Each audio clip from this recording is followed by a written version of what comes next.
ಬನ್ನಿ ಹಂಸಲೇಖ ಮಾತಾಡ್ತಾ ಇದ್ದಾರೆ, ಏನು ಹೇಳ್ತಾರೆ ನೋಡೋಣ. ಭಾಳ ದೊಡ್ಡ ಕಷ್ಟದ ಕೆಲಸ, ವೆರಿ ವೆರಿ ಟಫ್. ಯಾಕೆಂದರೆ ಇವತ್ತು ಸಂಗೀತದ ಈ ಇಂಡಸ್ಟ್ರಿ ಇದೆಯಲ್ಲ, ಅದು ಬೇರೆ ಸಿಸ್ಟಮ್ಗೆ ಹೊರಡೋದಕ್ಕೆ ಏನೇನೋ ಪ್ರಯೋಗ ಪಡಿತಾ ಇದೆ. ಅದು ನಮ್ಮ ಅಳತೆಗೆ ಇನ್ನೂ ಸಿಕ್ಕಿಲ್ಲ, ಅಥವಾ ಕೆಲಸ ಮಾಡ್ತಾ ಇರೋ ಅಳತೆಗೂ ಸಿಕ್ಕಿಲ್ಲ ಆ್ಯಕ್ಚುಲಿ. ಆದರೆ ನಾನು ಸಿನಿಮಾ ಇಂಡಸ್ಟ್ರಿಗೆ ಬಂದಾಗ ಒಂದು ಸಿಸ್ಟಮ್ ಇತ್ತು. ಸಂಗೀತ, ಅದರ ಸೃಷ್ಟಿ, ಅದರ ಧ್ವನಿಮುದ್ರಣ, ಅದರ ಎಕ್ಸಿಕ್ಯೂಷನ್, ಇದೆಲ್ಲಕ್ಕೂ ಒಂದು ಸಿಸ್ಟಮ್ ಇತ್ತು. ಆದರೆ ಸೆಕೆಂಡ್ ಲೈನ್ ಥರ್ಡ್ ಲೈನ್ ಯಾರೂ ಇರಲಿಲ್ಲ ಅಷ್ಟೇ. ನಾನು ಬಂದಾಗ ಆ ಸಿಸ್ಟಮ್ ಜೊತೆಯಲ್ಲಿ SPB ಅವರು ಸಿಕ್ಕಿದ್ರು. ಅವರು ಇದ್ದಿದ್ರಿಂದಲೇ ನಾವು ನಮ್ಮೆಲ್ಲ ದುಡುಕುಗಳನ್ನು, ನಮ್ಮ ಎಲ್ಲ ಅಹಂಕಾರಗಳನ್ನು, ನಮ್ಮ ಎಲ್ಲ ತಪ್ಪುಗಳನ್ನು ಅರ್ಥ ಮಾಡಿಕೊಂಡು ಅಷ್ಟೋ ಇಷ್ಟು ಕೆಲಸ ಮಾಡಿದ್ದಕ್ಕೆ ಕಾರಣನೇ SPB ಅವರು ಆಗ್ತಾರೆ. ನಮ್ಮ ದಕ್ಷಿಣ ಭಾರತದ ಚಲನಚಿತ್ರ ಸಂಗೀತ ಕ್ಷೇತ್ರದ ಒಂದು ಕೋರ್ಟ್ ಇದೆ, ಅದೊಂದು ಕೋರ್ಟು. ಅದನ್ನು ಏನಂತ ಕರೆಯೋದು, ನಾದ ನ್ಯಾಯಾಲಯ ಅಂತ ಕರಿಬೇಕು. ನಮ್ಮ ದಕ್ಷಿಣ ಭಾರತದ ಸಂಗೀತ ಪ್ರಪಂಚಕ್ಕೆ ಒಂದು ನಾದ ನ್ಯಾಯಾಲಯ ಇದೆ. ಆ ಸುಪ್ರೀಂ ಕೋರ್ಟ್ಗೆ ಅತಿ ದೊಡ್ಡ ನ್ಯಾಯಾಧೀಶರಂದರೆ ಎಸ್ ಜಾನಕಿ ಅವರು. ಅವ್ರಿಗೆ ಇವತ್ತು 82 ಇಯರ್ಸ್. ಅವರಾದಮೇಲೆ ಜೇಸುದಾಸ್ ಅವರು 80 ಇಯರ್ಸ್, ಅದಾದಮೇಲೆ ಇಳೆಯರಾಜ 77, ಅದಾದಮೇಲೆ SPB 74. ನಾನೇನು ಯೋಚನೆ ಮಾಡ್ತಿದ್ದೀನಿ ಅಂದರೆ, ಬೆಳಗ್ಗೆಯಿಂದ ಆ ತಾಯಿ ಜಾನಕಿಯವರು ಅದು ಎಷ್ಟು ದುಃಖ ಪಡ್ತಿರ್ತಾರೋ ಇವತ್ತು, ಅಥವಾ ಈ 10 ದಿವಸದಲ್ಲಿ ಅವ್ರ ದುಃಖ ಎಷ್ಟು ಕಟ್ಟೆ ಹೊಡೆದಿದೆಯೋ ಯೋಚನೆ ಮಾಡೋಕ್ಕೂ ಸಾಧ್ಯ ಇಲ್ಲ. ಯಾಕೆಂದರೆ ಇಂಥ SPB ಅವ್ರನ್ನ ಮೊದಲು ಗುರುತಿಡ್ದಿದ್ದೇ ಜಾನಕಮ್ಮನವರು. ಒಂದು ಯಾವುದೋ ಹೈದರಾಬಾದ್ನಲ್ಲೋ ಎಲ್ಲೋ ಒಂದು ಸಿಂಗಿಂಗ್ ಕಾಂಪಿಟೇಷನು. ಆ ಸಿಂಗಿಂಗ್ ಕಾಂಪಿಟೇಷನಲ್ಲಿ ಮಹೇಂದ್ರ ಕಪೂರ್ ಅಂತ ಒಬ್ಬ ಸಿಂಗರ್ ಇದ್ದರು. ಅವರು ನಂಬರ್ 1 ಆಗ್ತಾರೆ, SPB ಅವರು ಸೆಕೆಂಡು ಥರ್ಡ್ ಆಗ್ತಾರೆ. ಅಲ್ಲಿ ಜಡ್ಜ್ ಆಗಿದ್ದವರು ಜಾನಕಮ್ಮ. ಅವರು ನಂಬರ್ 1 ಆದವ್ರನ್ನ ಬಿಟ್ಬಿಡ್ರಿ ನೀವು, ಆ ನಂಬರ್ 2, 3 ಒಬ್ಬ ಇದ್ದಾನೆ ವ್ಯಕ್ತಿ, ಅವನ್ನ ಕಂಡಿಡೀರಿ, ಕರ್ಕೊಂಬನ್ರಿ, ಆತನಿಗೆ ಅವಕಾಶ ಕೊಡೋಣ ಅಂಥೇಳಿ ಆಯಮ್ಮ ಅಲ್ಲಿಂದ ಬಾಲುವ್ರನ್ನ ಕರ್ಕೊಂಬಂದು ಅವ್ರಿಗೆ ಹಾಡುವ ಎಲ್ಲ ಅನುಕೂಲಗಳನ್ನು ಕೊಟ್ಟು ಬೆನ್ನು ತಟ್ಟರು. ಅವ್ರು ತಮ್ಮ ಕಣ್ಣೆದುರಿಗೆ ಬೆನ್ನು ತಟ್ಟಿದ ಹುಡುಗ ಬೆಳೆದದ್ದನ್ನು ನೋಡಿದ್ರು, ಅವ್ರು ಬೆಳೆಸಿದ್ರು. ಅವ್ರಿಗೊಂದು ಚರಿತ್ರೆ ಆದರು, ಚರಿತ್ರೆ ಆಗಿ ಚರಿತ್ರೆಯನ್ನು ಮೀರೋದ್ರು. ಅವ್ರ ಕಣ್ಣೆದುರಿಗೆ ಇದೆಲ್ಲ ನೋಡಿದ ತಾಯಿ ಇವತ್ತು ಆ ಮಗುವಿನ ಕಳ್ಕೊಂಡಿದೆ. ಆ ದುಃಖದ ಮುಂದೆ ನಾವೇನೂ ಇಲ್ಲ ಅನಿಸುತ್ತೆ ನನಗೆ. ಆ್ಯಕ್ಚುಲಿ SPB ಅವರು 500 ವರ್ಷಕ್ಕೆ ಒಂದು ಸರಿ ಹುಡ್ತಾರೆ ಅಂತ ಕಾಣುತ್ತೆ. 500 ವರ್ಷಕ್ಕೆ ಒಂದು ಸರಿ ಹುಟ್ಟಿದ್ರು ಕೂಡ ಅವರಿಗೆ ಸಿಕ್ಕಷ್ಟು ಅವಕಾಶಗಳು ಯಾರಿಗೂ ಸಿಗಕ್ಕೆ ಸಾಧ್ಯ ಇಲ್ಲ. ಅವರು ಬಳಸಿಕೊಂಡ ರೀತಿ ಅದನ್ನು ಇನ್ನೊಬ್ಬರು ಬಳಸ್ಕೊಳ್ತಾರೆ ಅನ್ನೋದು ಕೂಡ ಸುಳ್ಳು. ಅವರು ಯಾವಾಗಲೂ ಕೊರಗ್ತಾ ಇದ್ರು. ನನಗೆ ತೆಲುಗು, ತಮಿಳು, ಬೇರೆ ಎಲ್ಲ ಭಾಷೆಗಳಲ್ಲೂ ರಾಷ್ಟ್ರ ಪ್ರಶಸ್ತಿ ಬಂದಿದೆ.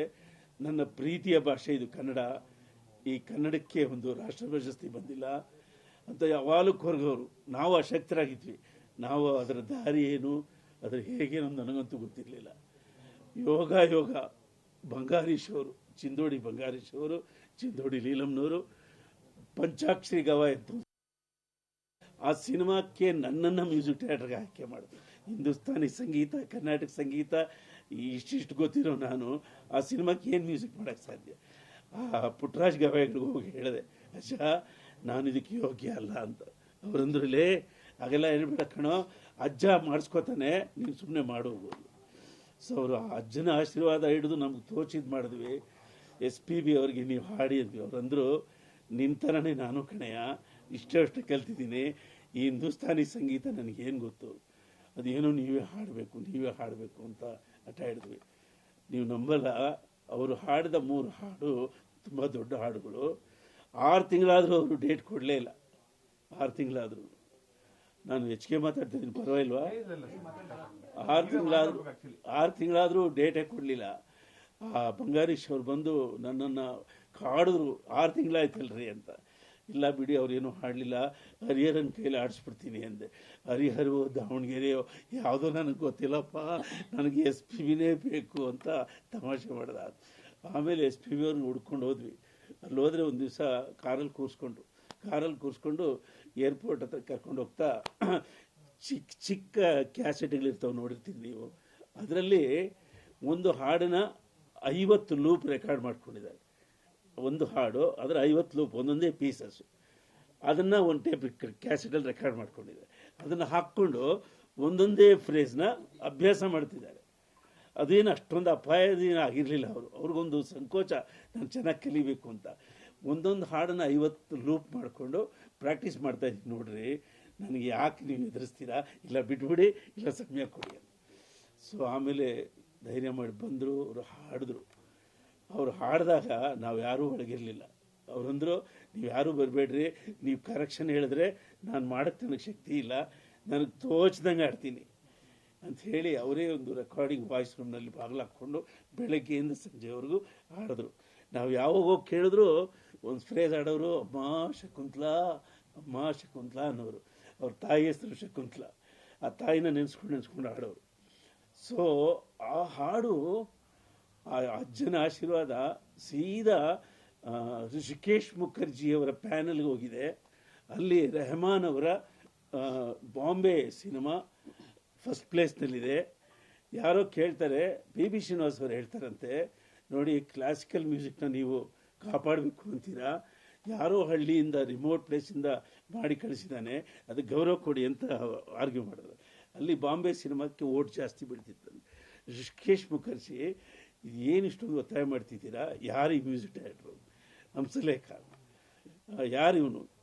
ಪ್ರೀವಿಯಸ್ ಇಯರ್ನಲ್ಲಿ ನನ್ನೊಂದು ಹಾಡೋಗಿತ್ತಂತೆ. ಅಲ್ಲಿ ಒಬ್ಬ ಕುರುಡು ಮಗುಗೆ ತಾಯಿ ಚಂದ್ರ, ಬೆಳಕು, ಮಳೆ ಇದನ್ನು ತೋರಿಸುವ ಸಾಹಿತ್ಯ ಬರೆದಿದೆ. ಬಹಳ ಚೆನ್ನಾಗಿತ್ತದು. ಅದರ ಇಂಗ್ಲೀಷ್ ವರ್ಷನ್ ಕೊಡಿ ಅಂದರೆ ಸಂದೇಶ್ ನಾಗರಾಜ್ ಅವರು ಅದನ್ನು ಇಂಗ್ಲೀಷ್ನಲ್ಲಿ ಕೊಟ್ಟಿರಲಿಲ್ಲ. ಸೊ ಹಾಗಾಗಿ ಆ ಅವಾರ್ಡ್ ನನಗೆ ಸಿಕ್ಕಿರಲಿಲ್ಲ. ಅವತ್ತು ಹೇಳಿದ್ರಲ್ಲ ಆ ರೈಟ್ರು ಮತ್ತು ಕಂಪೋಸರ್, ಅವನೇ ಇವನು ಅಂತ ಇವರು ಅಂದ್ರಂತೆ ಪಿ ಬಿ ಎಸ್. ಹೌದಾ ಅಂದರೆ ನನ್ನ ಓಟು, ಅಧ್ಯಕ್ಷರ ಓಟ್ ಇದೆ, ಅದನ್ನು ಎಸ್ ಪಿ ಬಿ ಅವ್ರಿಗೆ ಕೊಡ್ತೀನಿ ಅಂತ ಹೇಳಿ ಅದನ್ನು ರಾಷ್ಟ್ರ ಪ್ರಶಸ್ತಿಗೆ ಒಪ್ಪಿಸಿ, ಎಸ್ ಪಿ ಬಿ ಅವರ ಕನಸೋದು ಕನ್ನಡಕ್ಕೆ ಒಂದು ರಾಷ್ಟ್ರ ಪ್ರಶಸ್ತಿ ಬರಬೇಕು ಅನ್ನೋದು. ಅವ್ರಿಗೆ ಅದು ಸಿಕ್ಕಿದ್ದೇ ಮುಖ್ಯ. ಅದ್ರ ಜೊತೆಯಲ್ಲಿ ನನಗೂ ಆ ಪ್ರಶಸ್ತಿ ಸಿಕ್ತು. ಆ ಪ್ರಶಸ್ತಿ ಸಿಕ್ಕಾಗ ಅವರು ಎಷ್ಟು ಸಂತೋಷ ಪಟ್ಟಿದ್ರು ಅಂದರೆ, ಡೆಲ್ಲಿಯಲ್ಲಿ ಆ ಪ್ರಶಸ್ತಿ ಸ್ವೀಕಾರ ಮಾಡೋಕ್ಕೆ ಹೋಗಿದ್ವಿ. ನಾನು ಸ್ವಲ್ಪ ಎಕ್ಸೈಟ್ ಆಗಿ ಒಳಗೋಗೋವಾಗ ನಾನು ಹೆಂಡ್ತಿನೇ ಮರ್ತುಬಿಟ್ಟು ಒಳಗೋಗ್ಬಿಟ್ಟಿದ್ದೆ. ಆಮೇಲೆ ನೋಡ್ತೀನಿ ಆಚೆ ಇದ್ದಾಳೆ ಇವಳು. ಆಮೇಲೆ ಗಿರೀಶ್ ಕಾಸರಹಳ್ಳಿಯವರು, ಅಯ್ಯೋ ಹೆಂಡ್ತಿನ ಬಿಟ್ಟು ಹೋಗ್ತಾ ಇದೆಯಾ ಅಂದ್ಬಿಟ್ಟು ಅವ್ರ ಪಾಪ ಒಳಗೆ ಕರ್ಕೊಂಡು ಬಂದರು. ಅಲ್ಲಿ ಎಸ್ ಪಿ ಬಿ ಅವರು ಒಂದು ಧ್ಯಾನದ ಮೇಲೆ ಕೂತಿದ್ರು. ಇದು ಹೀಗೆ ಅವ್ರು ಕೂತಿದ್ದ ಸ್ಟೈಲ್ ನೋಡಿ ನನಗೆ ಎಷ್ಟು ಭಕ್ತಿ ಬಂತು ಅಂದರೆ, ಹೋಗಿ ಅವ್ರನ್ನ ಕಾಲು ಮುಟ್ಟು ನಮಸ್ಕಾರ ಮಾಡೋಣ, ಮೊಹಮ್ಮದ್ ರಫಿ ಥರ ಇದ್ದಾರಲ್ಲ ಅಂತ ಅನ್ನಿಸ್ತು. ಆಮೇಲೆ ಪಕ್ಕದಲ್ಲೋ ಕೂತ್ಕೊಂಡು ಕೇಳಿದೆ, ನೀವು ಆ ಥರ ಕಾಣಿಸ್ತಿದ್ದೀರಾ ಅಂದೆ. ಅವ್ರು ಅಂದರು, ಇದು ಮೊಹಮ್ಮದ್ ರಫಿ ಅವರು ಹಾಕ್ತಾ ಇದ್ದಿದ್ದ ಕೋಟಿನ ಬಟ್ಟೆ ಇದು. ಆ ಬಟ್ಟೆಯಲ್ಲಿ ಒಂದು ಕೋಟ್ ಹೊಲಿಸ್ಕೊಂಡಿದ್ದೀನಿ. ನಾನು ಕನ್ನಡಕ್ಕೆ ರಾಷ್ಟ್ರ ಪ್ರಶಸ್ತಿ ತಗೊಂಡ್ರೆ ಈ ಕೋಟ್ ಹಾಕ್ಕೊಂಡು ಪ್ರಶಸ್ತಿ ಇಸ್ಕೊಳ್ಬೇಕು ಅನ್ನೋದು ನನ್ನ ಕನಸು ಅಂದರು. So we cried there. So Mohammed Rafi ಅಂದರೆ ಅವ್ರಿಗೆ ಪ್ರಾಣ. ಯಾಕೆಂದರೆ ಅವ್ರು ಹೇಳ್ತಿದ್ರು, ನನಗೆ ಇನ್ನೊಬ್ಬ ಮಗ ಹುಟ್ಟಿದರೆ ನಾನು ರಫಿ ಅಂತ ಹೆಸರಿಡ್ತಿದ್ದೆ ಅಂತ ಯಾವಾಗಲೂ ಹೇಳ್ಕೊಳ್ಳೋರು. ಭಾರತದಲ್ಲಿ 30-35 ವರ್ಷ 30,000 ಹಾಡುಗಳನ್ನು ಮೊಹಮ್ಮದ್ ರಫಿ ಅವರು ಹಾಡಿದ್ರು. ಇಡೀ ಭಾರತೀಯರು ಅದನ್ನು ಕೇಳಿದ್ರು. ಅವನೊಬ್ಬ ಮುಸ್ಲಿಂ ಅಂತ ಯಾರು ಯೋಚನೆ ಮಾಡಲಿಲ್ಲ. ಆ ಸಾಮರಸ್ಯದ ಸಂಕೇತದ ಕಂಟಿನ್ಯೂಷನ್ನೇ ನಮ್ಮ ಎಸ್ ಪಿ ಬಿ ಅವರು. ಎಸ್ ಪಿ ಬಿ ಅವರು ಒಂದು ಭಾಷೆಯಲ್ಲಿ ಹಾಡಲಿಲ್ಲ, 14 ಭಾಷೆಗಳಲ್ಲೂ ಹಾಡಿದ್ದಾರೆ. ಅವರು ಹೇಳಿದ ಒಂದೇ ಒಂದು ನೀತಿಯನ್ನು ನಾನು ಯಾವತ್ತೂ ಪಾಲಿಸ್ತೀನಿ. ಕ್ಲಾಸಿಕಲ್ ಮ್ಯೂಸಿಕ್ಗೆ ಒಂದು 4-6 ಶಬ್ದಗಳು ಸಾಕು, ಶಾಸ್ತ್ರೀಯ ಸಂಗೀತ ನಡೆದೋಗುತ್ತೆ. ಆದರೆ ಸಿನಿಮಾ ಸಂಗೀತಕ್ಕೆ ಭಾಷೆ ಇಲ್ದಿದ್ರೆ ಅದು ಸಿನಿಮಾ ಸಂಗೀತವೇ ಆಗೋದಿಲ್ಲ. ಅದರಲ್ಲೂ ಪ್ರಾದೇಶಿಕ ಭಾಷೆಗಳು ಸಿನಿಮಾ ಸಂಗೀತದ ಆತ್ಮ ಅಂತ ತಿಳ್ಕೊಳ್ಳಿ ನೀವು. ಪ್ರತಿಯೊಬ್ಬ ಗಾಯಕ ಪ್ರಾದೇಶಿಕ ಭಾಷೆಯನ್ನು ಹಾಡುವಾಗ ಆ ಭಾಷೆಯ ಸಂಗೀತವನ್ನು ಅಭ್ಯಾಸ ಮಾಡಬೇಕು ನೀವು. ಅದನ್ನು ಕಾಪಾಡಿಕೊಳ್ಬೇಕು ಅಂತ ಎಲ್ರಿಗೂ ಬುದ್ಧಿ ಹೇಳ್ತಾ ಇದ್ರು. ಸೊ ಅಂಥ ಎಸ್ ಪಿ ಬಿ ಅವ್ರನ್ನ ನಾವು ಇವತ್ತು ಕಳ್ಕೊಂಡಿದ್ದೀವಿ. ಏನು ಪರಿಸ್ಥಿತಿ ಅಂದರೆ, ಅವರನ್ನು ಹೋಗಿ ನೋಡೋಕ್ಕೂ ಮತ್ತು ಅವ್ರ ಜೊತೆ ಇರೋದಕ್ಕೂ ಅಂತ್ಯಕ್ರಿಯೆ ಕಡೇ ನಿಮಿಷದವರೆಗೂ ಜೊತೆಯಲ್ಲಿ ಇಲ್ಲದೆ ಇರತಕ್ಕಂಥ ದೊಡ್ಡ ದುರಂತದ ಸ್ಥಿತಿಯಲ್ಲಿದ್ದೀವಿ. ಬನ್ನಿ ಆಗಲೇ ಹಂಸಲೇಖ ಏನು ಹೇಳಿದ್ರು ನೋಡೋಣ. ಇವತ್ತವರೆಗೂ ಕನ್ನಡಿಗರ ಬಾಯಲ್ಲಿ ಮನಸ್ಸಿನಲ್ಲಿ ಆ ಪ್ರೇಮಕ ಉಳಿದಿದೆ. ರವಿಚಂದ್ರನ್ ಅವರ ಆ ಪ್ರಯೋಗ ಅಷ್ಟು ದೊಡ್ಡ ಸಕ್ಸಸ್ ಆಗೋದಕ್ಕೆ ಮೊದಲ ಕಾರಣನೇ ಎಸ್ ಪಿ ಅವರು. So the story real story. ಮತ್ತೊಂದು ಅವರು ಕನ್ನಡದವರಲ್ಲ ಹುಟ್ಟು, ಆದರೆ ಕನ್ನಡ ಮೇಲೆ ತುಂಬ ಅಭಿಮಾನ. ಯಾಕಂದರೆ ಫಸ್ಟ್ ಸಾಂಗ್ ಆಡುವವರು ಕನ್ನಡನೇ ಗೊತ್ತಿರಲಿಲ್ಲ. ಆ ಟೈಮಲ್ಲಿ ಅವ್ರು ಕನ್ನಡ ಕಲ್ತಿದ್ದು ಆ ನಂತರದಲ್ಲಿ ಬೆಳೆದು ಬಂದ ದಾರಿ ನಿಮ್ಮ ಜೊತೆ ಅನ್ಕೊಂಡಿದ್ದಿಲ್ಲ. ಏನವರು ಮಾತಾಡುವಾಗ ಮಾಡ್ತಿರು ಹೋಗ್ತಿರು ಅಂತನವ್ರು ಅಷ್ಟೇ. ಬರ್ಕೊಂಡ್ರೆ ಅದು ಯಾವ ಭಾಷೆ ಬರ್ಕೊಂಡಿರ್ತಾರೋ ಆ ಭಾಷೆಯ ತಲೆ ಮೇಲೆ ಹೊಡೆದಂಗೆ ತಮಿಳಂತೂ ಅವ್ರ ಬಾಯಲ್ಲಿ ಅಷ್ಟು ಸ್ವಚ್ಛವಾಗಿ ಬರೋದು. ತೆಲುಗು ಬಿಡಿ ಮಾತಾಡೋಂಗಿಲ್ಲ. He was so wonderful in English ಅಂತ ಅವ್ರಿಗೆ ಅಷ್ಟು ಚೆನ್ನಾಗಿತ್ತು. ಸ್ವಲ್ಪ ಹಿಂದಿ ಮತ್ತು ಕನ್ನಡ ಸ್ವಲ್ಪ ಹಾಗೆ ಆ್ಯಕ್ಸೆಂಟ್ ಬೇರೆ ಇರೋದು. ಮಾತಾಡುವಾಗ ನೋಡಿದ್ರು ಮಾಡಿದ್ರು ಅಂತನವ್ರು ಪಾಪ.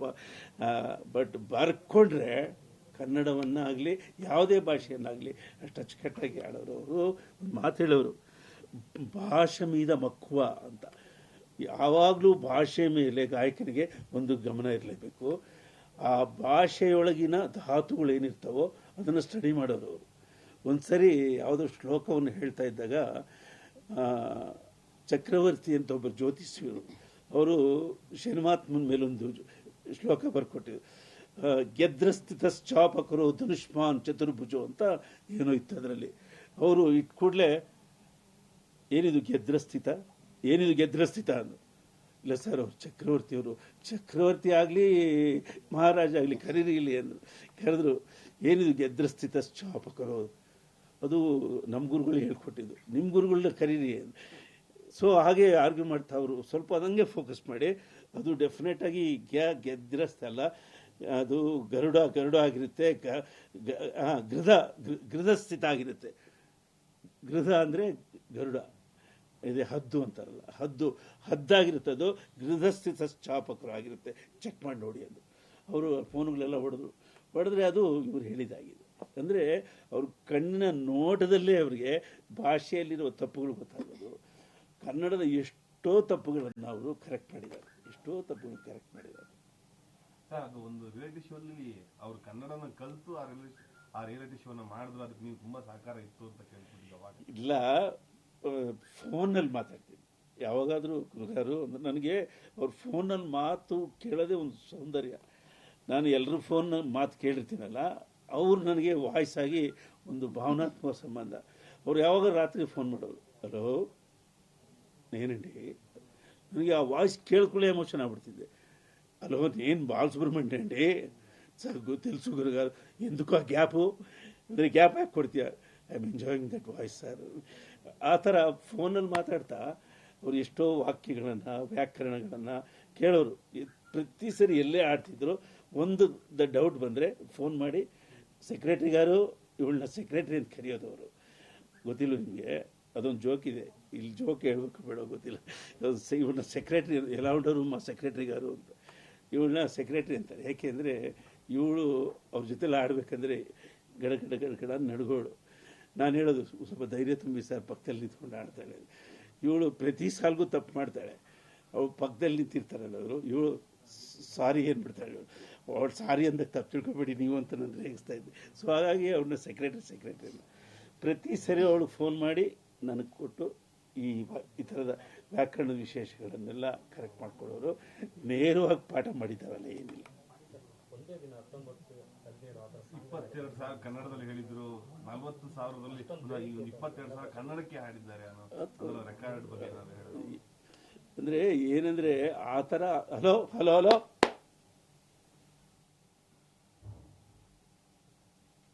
ಸೆಟ್ಲ್ ಆಗೋತಾ, ಜಾಸ್ತಿ ಮಾತಾಡ್ತಿದ್ದೀವಿ.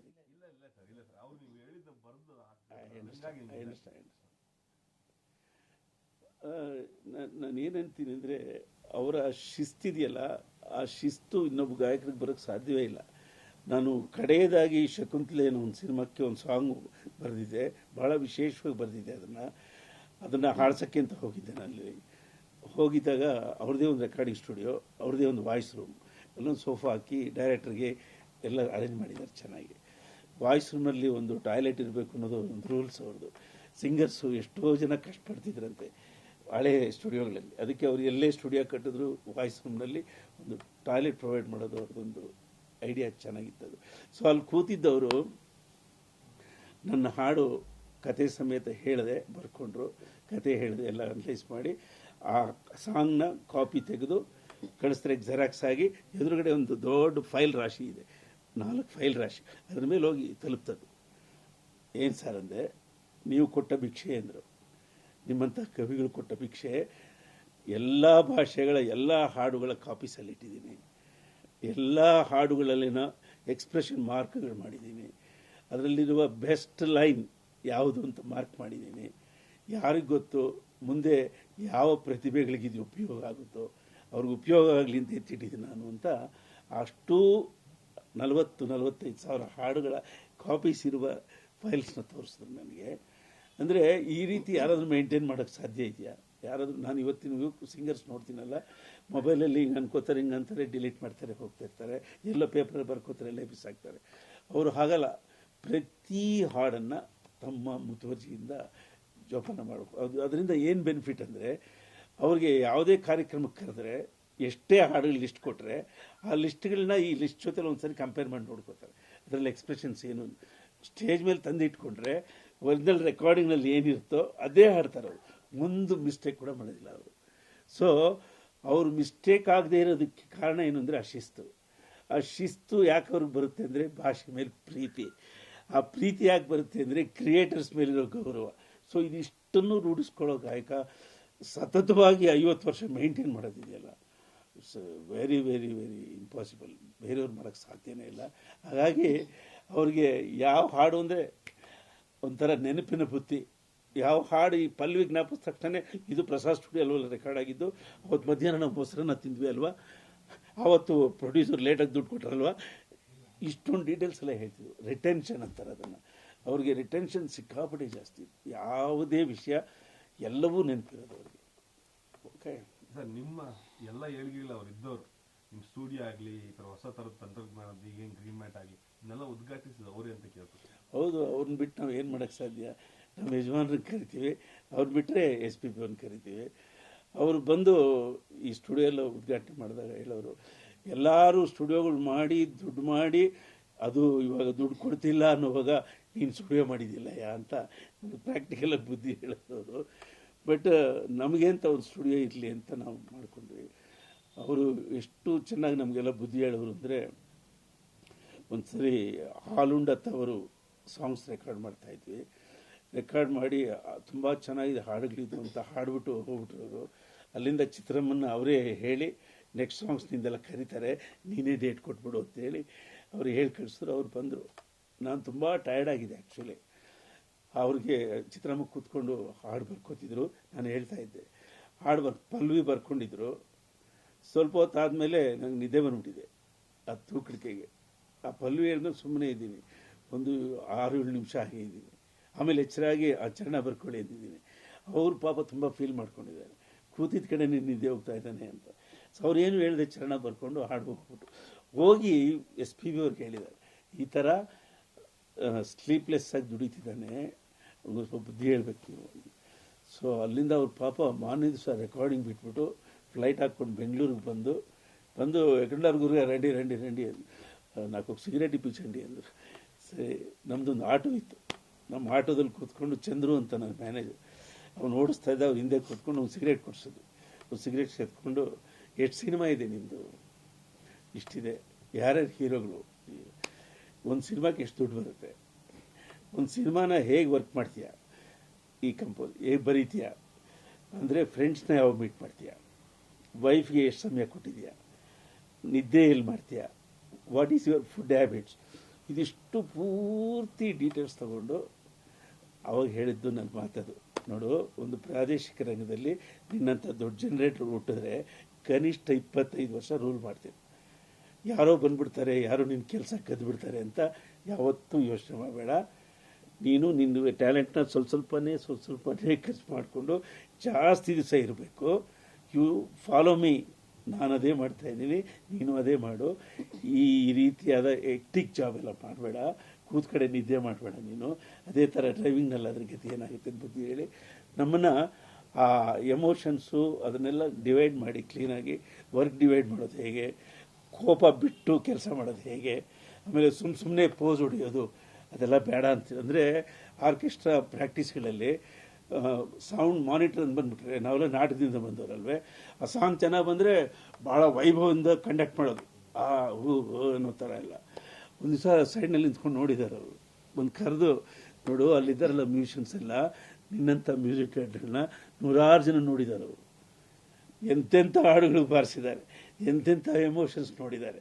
ಅವ್ರಿಗೆ ಸುಮ್ಮನೆ ಹಿಂಗಂದರೆ ಅರ್ಥ ಆಗುತ್ತೆ, ಅವ್ರ ಮುಂದೆ ಎಲ್ಲ ನಾಟಕ ಮಾಡಬೇಡ, ನಿನ್ನ ಎಮೋಷನ್ಸ್ ಏನಿದ್ರು ರೈಟಿಂಗ್ನಲ್ಲಿ ಬರೆದು ಕೊಟ್ಟು, ಬೇಕು ಅಂದರೆ ಎಕ್ಸ್ಪ್ರೆಷನ್ ಕೊಡು, ಅಲ್ಲೆಲ್ಲ ಒಂದು ನಾಟಕ ಇಟ್ಕೊಂಡು ಮಾಡೋದು ಚೆನ್ನಾಗಿ ಕಾಣಲ್ಲ. ಆವಾಗ ಗೊತ್ತಾಯಿತು ನಾವು ಎಷ್ಟು ಅಕೃತಕವಾಗಿದ್ವಿ ಅಂತ. ಸೊ ಈ ರೀತಿ ನಮಗೆ ಪ್ರತಿ ಹಂತದಲ್ಲೂ ನಮ್ಮನ್ನು ತಿದ್ದಿ ಈ ಅಹಂಕಾರ ಅಂದರೆ ಏನು ತೆಗೆದು ಪಕ್ಕದಲ್ಲಿಡಿಸಿ, ಕೆಲಸ ಅಂದರೆ ಏನು,